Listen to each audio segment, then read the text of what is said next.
بسم الله الرحمن الرحيم اللهم صل على سيدنا ومولانا محمد وعلى ال سيدنا ومولانا محمد وبارك وسلم وصلى عليه رب زدنا علما رب اشرح لي صدري ويسر لي ما المس على الخفين د مس تعریف د خفین تعریف پر منکړو او د دې مبارک د قران مجید آیت او حدیث او دا مونږ ویلو چې الله تعالی پتا سمانه ثاني غواړي او سنت قولی چې پیغمبر علیه الصلوۃ والسلام فرمایل دي چې مسافر به درې شپې درې ورځې او مقیم به یو شپه یو ورځ په دې باندې دا مسقي او حدیث فعلی چې حضرت عبد الله جرير ابن عبد الله بجلی نه دی چې ما به حاصل نه درو چې په مسار خفین کړی دا وس دا مسجد جواز د پاره شپږ شرطونه دي د مسجد جواز د پاره څو شرطونه دي نه شروط او جواز المسح د مسح د جایز کېدو د پاره شرایط يصح المسح على الخفين جائز دا مسح على الخفين اذا وجدت الشرائط شروط الاتيه کله چې اومندل شي بری کې دا شرایط یعنی کله چې بری کې دا شرایط اومندل شي نو بیا وکي جائز ده اتيه معنا راتلونکي نمبر 1 اي يكون قد لبس الخفين على طهارة چې وی به دا موزه چې د پوکړی په پاکوالي باندې مطلب دا دی چې کله دا موزه په پوکړی نو په هغه وخت کې د خپې پاکه پکار دي خپې پاکه پکار دي مطلب کټول او داس دونه کو کنه جو خیر دی ځکه زموږ په دې باندې ترتیب او داس کې فرض نه لري دا اول خپې وینځلې او د خپو د انځلو نه بعد خپې وچ کړلې او موزه په خپو کړلې او دا غې نه بعد نور او داس وکو جدا صحیح ده خو شرط ور لردا ده چې کله د خپې په موزه په خپو کړلې د هغه وخت نه واخله د او داس پورا کولو په ټایم پورې د او داس نه ماچه دا او داس نه ماچه کوس یو پر خپې وینځلې او موزه په خپو کړلې خو او داس ماچو او داس ماچو نو د موزه چې نه دا مسو صحیح نه ده پوه دی بوس بیا د خپې موزه بل لري کې خپې به انځي پوه په پاکوالي باندې راغی دغه ضروري ده پاکوالي باندې پوه او بیا په پاکوالي کې دا خبره راغله چې صرف اول خپې وینځي او بیا موزه وردن کې او بیا نور او د سوګو جو صحیح ده ځکه ترتیب زموږ په دې باندې ضروري نه دی خو غوړه ده چې کله د او دس پوره وکي د پوره او دس نه بعد د موزه په خپوږي او چې ستاسو مخکې نه او دس نه او تم موزه په خپوږي نو بیا په دې موضوع باندې ما سره شکوله نو د مسې د صحیح کېدو لپاره اولنې شرط ده چې دا موزه به په پوکړی په پاکوالي باندې وي اي يكون قد لبس الخفين چې وی برا سړی چې دا په پوکړی وي دا موزه على طهاره په پاکي باندې لکه پوښوي پاکي باندې فلو لبس الخفين وکچته دا په پوکړلې موزه بعد غسل الرجلين د خپو د انځلو نورستو قبل تمام الوضوء دا او دس د پوره کېدو مخکلان دی ګوره چې او دس لا پوره کړي نه او خپې وینځلې او د موزه په خپو کړلې نو يجوز عليهم المسح نو په دې موضوع باندې بیا مسله جائز ده اذا كان اكمل الوضوء کله چې دا او دس پوره کړي قبل حصول حدث مخکې بیا او دس دراتل الله لکه پوښتنه باندې کنه ته کومه دوی چې لکه وس کده موزه په خپو کړله خپې وینځلې موزه په خپو کړله خو دې دا او دس پوره کوو بیا په کې لکه هوا خارج کړو او دې مات کړو نو بیا نه رسي پوښتنه باندې او خو پورا کامل او دا مستحب داري چې دې کله او دس پوره کې نو بیا دې موزه په خوږي وګه مخ کې پوره کړله نو بیا ولا شرط دار کمخ کې موزه په خپو کړله خپې وینځلې هغه وچ کړې بیا موزه په خپو کړه شرط ولا د او دس پوره کولو پوره د چې نه او دس مات کړه نه دا سنت دي او دغه نه فرض نه دي فرض خو موږ باندې لګاوي په پی او دس کول او پر لبس یو دس کول کنه نه دا متوالیت دا سنت دي زموږ باندې فرض دي په تعوین دي بس وچ شوي صحیح ده نمبر 2 ان يكون الخفان يستران الكعبين چې دا موزي دومره وي چې دا پړکی چې دا پکې پټوي وساغه جرموقین کنه جرموقین بوټانو پښنتی دي نو پای کې دا د پاسه دا د خپل له پاسه یې ځین د ښکاری او دغه شان دي دغه پوری نه پړکی پوری نه د پړکی نه کړي پړکی پکاري نو بابا باندې موزن دای باندې دغه نه کیږي مسه پینه کیږي پوښې باندې نو شرط ولدا ده دویم چې دا موزي دون نه چې پرې کې د خپې د خپل پړګې چې نه پکې سګي پټيږي اي يكون الخفان چې وی دا موزي يستران الكعبين چې پټوي پړکولرا نمبر 3 ان يكون كل من الخفين خاليا من قدر خرق قدر 3 اصابع من اصغر اصابع القدم و دا موزه به دومره سورې نه دا کچ غوتی په چې درې غوتو په مقدار باندې کله درې غوتو په مقدار باندې په سورې د دې نه زیات نو بیا باغ موضوع باندې مسنه کیږي دا یې دا کچ غوته نه د خپو دا کچ غوته چې د خپې کچ غوته کله دا غوتی کدرې پیری کې کدونه زیګه پکې سیرو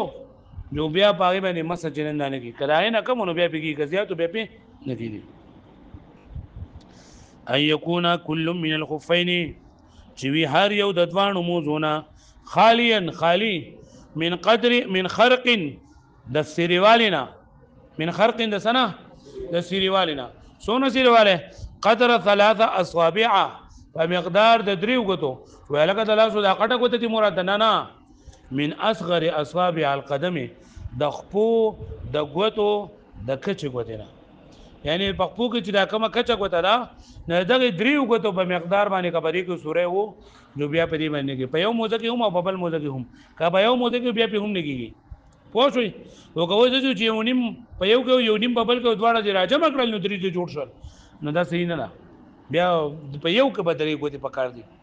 په یو کې هم درې غوتې په بل کې هم درې غوتې نه دواړه نو کنه اوس یو بالکل روغه ده او په بل کې درې غوتو ده جو هم بیا نه کېږي په یو کې د سلورو غوتو مقدار سورې لري او په بل کې د دوه غوتو مقدار سورې لري نو دوه غوتو په مقدار باندې کېږي د سلورو باندې کېږي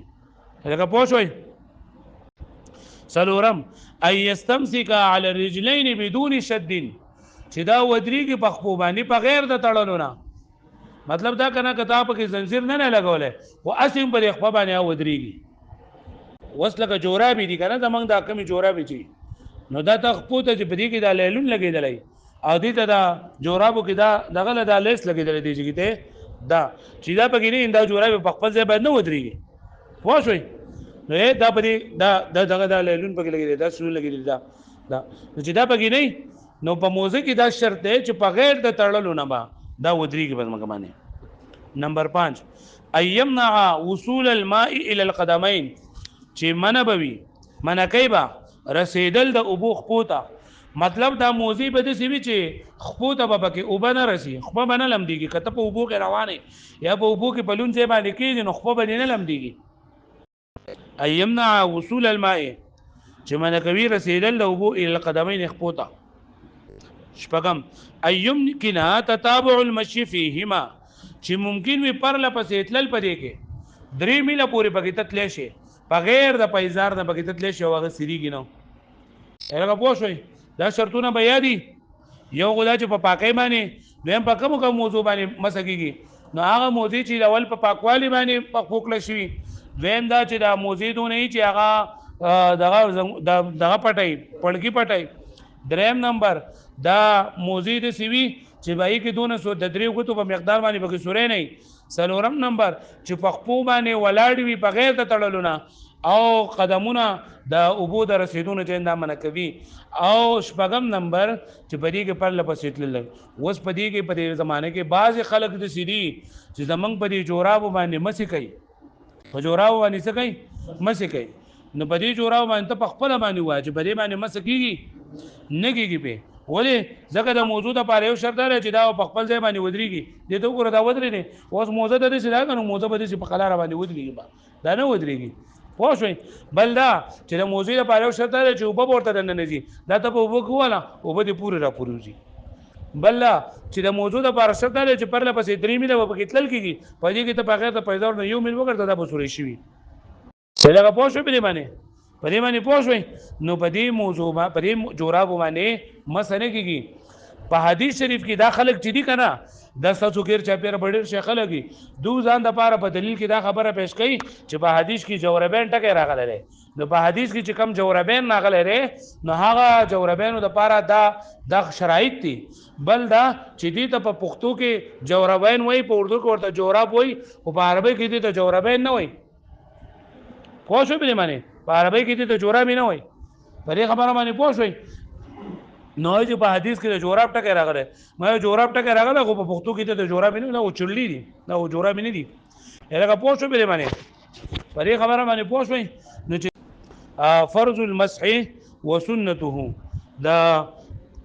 مسح فرض او سنت نو مقدار الفرض في المسح د فرض مقدار په مسح کې قدر 3 اصابع من اصغر اصابع اليد على ظاهر مقدم كل رجلين وای په موضوع سمرا مقدار مسح چې دا فرض ده او سمرا مقدار چې دا سنت ده نو کم از کم درې غوته دا درې غوته د لاس دا کچ غوته نه درې غوته په موضوع په لپاسه باندې راخودل دا چې نه دا سری فرض دي یعنی کم از کم درې غوته اوس دا یو غوته دا په مخه ته راکاږي د څه کې نو بری باندې کیږي کم از کم څو غوته راکاږي درې غوته چې دا راکاږي او په لپاسه طرف باندې راکاږي د خپل په لاندې طرف نه راکاږي حضرت علی رضی الله فرمای او کچته په دین کې نقل د عقل جایز وي نو ما به د موضوع په لاندې طرف باندې مسا کوله په لپاسه به نه کوله ځکه د لاندې سره دی سخاګي کې لپاسه یې څونه سخاګي کې دی خو دین په نقل باندې پیغمبر صلی الله علیه وسلم د نقل چې لپاسه بګه نو مقدار الفرض مقدار فرض په مسکه قدر 3 اصابع په مقدار د درې غوتو دي من اصغر اصابع اليد د لاس د غوتو په کچ غوته په مقدار باندې یعنی په لاس کې کومه کچ غوته ده نو بری کې درې غوتو په مقدار باندې على ظاهر مقدم كل رجلين په ظاهر د مخ کې سي د هر ایک په لپاسنه سي د هر ایک په مقدم دی لپاسنه سي ته وي کوم چې ښکاری لاندې سمانو وسنتو فی المسح او سنت په مسح کې لري ان يمد الاصابع راح کودل د غوتو مفرجه چې کولاوي کله شي وي من رؤوس الاصابع القدم الى الساق د خپو د غوتو نو واخلا د سرونو نو واخلا د پندو پورې مطلب دا دی کنه چې لکه یو خدا دی دا فرض دادي ها په دې پوه شوي وای ها پاسو